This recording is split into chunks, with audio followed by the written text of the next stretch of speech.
Hey, it's Josh Hewitt, and in this video I wanted to discuss intermittent fasting.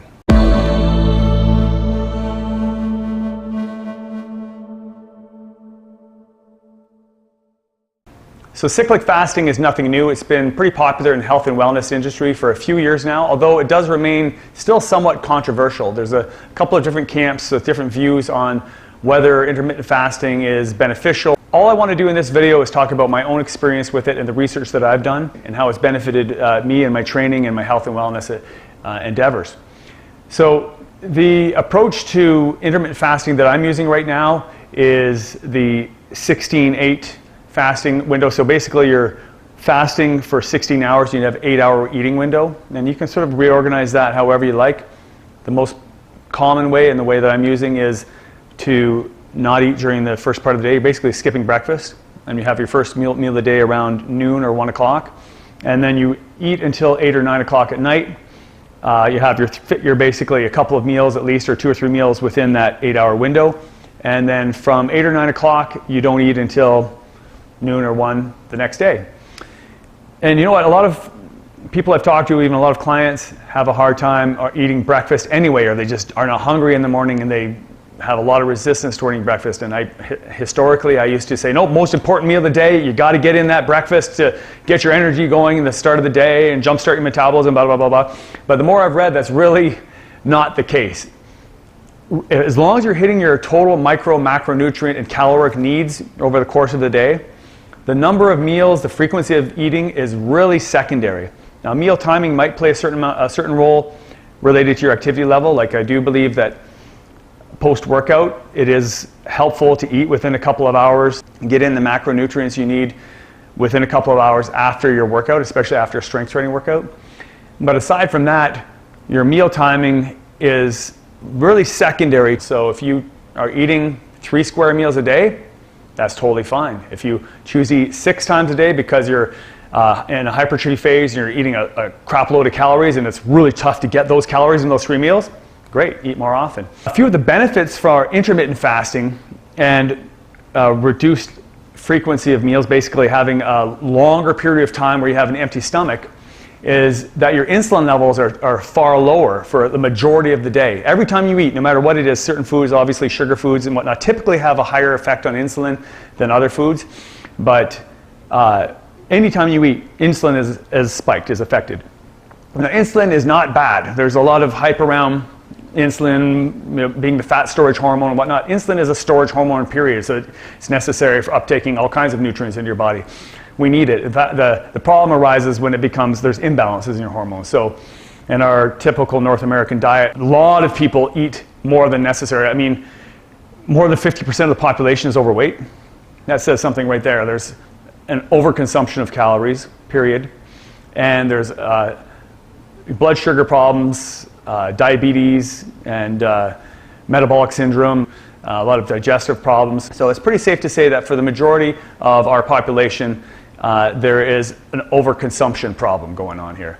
So restricting calories somewhat is part of the solution to that, or increasing activity as well. But the benefit of actually having a fasted period where your stomach is empty for a prolonged period of time is when your insulin levels are low for an extended period of time, growth hormone levels typically are higher. There's an antagonist relationship between insulin and growth hormone. And growth hormone is related to, I look at it as the youth hormone, it's related to longevity. Obviously this is an oversimplification, but intermittent fasting has been shown to prolong lifespan, so, as well as caloric restriction as it does as well. So this is especially of interest for myself in my 40s, that longevity is interesting. I dig this existence. I want to live as long as I can, and definitely anything to increase longevity is of interest to me. So that's definitely one benefit. Supporting your immune function is another one, so supporting a healthy immune system. Fasting also plays a beneficial role in reducing inflammation in the body. And something I just learned about recently was autophagy. So this is, I'll post a link to some more information down below on it, but this is basically the removal of dead tissues and cells and the renewal of them. So the removal and renewal of cellular tissue. And this supports longevity as well. It slows the aging process as well. And fasting and caloric restriction play a crucial role in autophagy. And the other obvious benefit to fasting is metabolic or energetic efficiency. So you become much more efficient with the calories you do take in, so you end up needing less to perform the same amount of work. For longevity, anti-aging effects, and the other benefits I just listed, intermittent fasting plays a very crucial role, and it certainly supports fat loss. It's very easy to maintain a caloric deficit when you have a larger window of time that you're fasted where you're not eating. So if you're restricting calories and you're only getting 2 or 3 meals within an 8-hour window, that makes it much easier to maintain that caloric restriction. Some of the considerations when you are fasting is that you want to make sure that you're still hitting your total nutrient needs, your macronutrient and micronutrient needs within that eating window. So this plays a role in your food choices, and in my opinion, food quality does make a difference. Obviously, you can maintain a lower body composition and build muscle eating crappy food or processed food, but there will be health repercussions on that. So for me, I choose to have an 80-20 split, 80% of my food coming from whole foods or less processed foods. And the way I work my training into the mix is if I'm going to be performing cardiovascular exercise, high intensity interval training is my choice for cardiovascular exercise. I perform that early in the day during my fasted state, and then I perform my strength training workout either right after my first meal or right before early afternoon. So I'm getting my biggest meal post strength training, right after my strength training workout. And there are other benefits to that as well. So there are different ways to incorporate intermittent fasting, and it's not really, I don't look at it as a diet, I look at it as just an eating schedule. So it's just planning longer periods of having an empty stomach in your diet.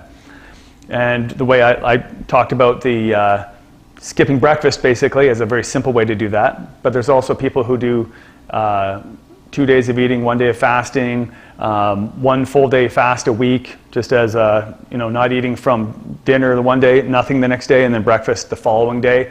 I'll post a link to my blog post on the screen here, as well as in the description section below, and I link to a number of different ways you can incorporate intermittent fasting, some of the other benefits that I didn't discuss in this video, and some of the research that's on that. So if this is something you've heard about but you haven't really explored, or you're sort of on the fence about it, or you're very opinionated on it one way or the other, do check out that link, look into it a little further.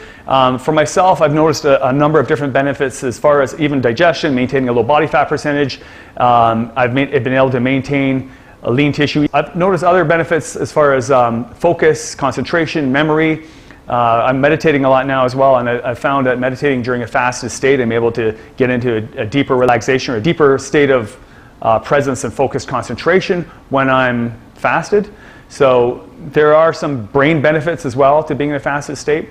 So definitely explore this. I'm not here to debate one versus other. I'm here to share my experience and the definite positive effect that it's had on my life. This is definitely something I'm going to be using as far as I can foresee going forward for the rest of my life, which hopefully is a very long one.